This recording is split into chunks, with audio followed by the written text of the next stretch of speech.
Filip Krajinovic a créé la sensation en se qualifiant pour la finale du Rolex Paris Masters. Le qualifié serbe a renversé John Isner, tête de série N degré 9 en 3-7, 6-4, 6-7-2, 7-6-5 points dans ce Masters 1000 de Bercy un peu fou, où Julien Bento est capable de se hisser dans le dernier carré en sortant le N degré 1 français, le N degré 1 belge, et le N degré 5 mondial. Rien ne semble tout à fait impossible.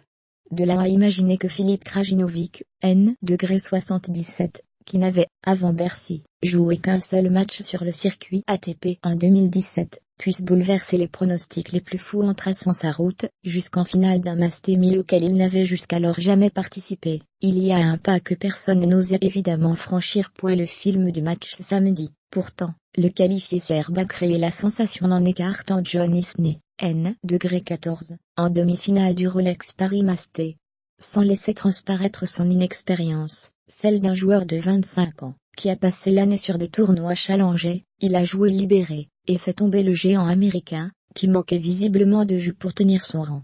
Posé et concentré, le Serbe a tenu son service tout au long du duel, 5 balles de briques sauvées sur 5, alternant les échanges longs, et les prises de risques payantes. Il n'avait gagné qu'un match en Masters 1000 auparavant, pas aussi émoussé physiquement qu'Isner, bien trop souvent parti à la faute. Le Serbe l'a laissé enchaîner les jeux de service, 31 as, sans sur le tournoi, mais a su se montrer opportuniste au bon moment. Il a ainsi converti sa seule balle de brique du match, à 2-2 dans le premier set, 6-4 au final.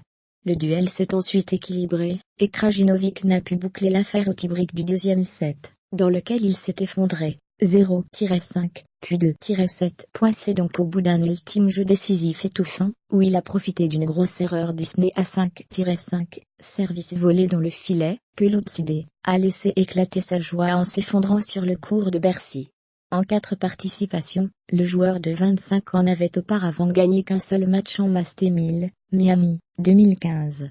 Le voilà en finale à Paris, où il affrontera Jacques Sock, N degré 22, ou Julien Benneteau, N degré 83. Et comme on n'est plus à une surprise près,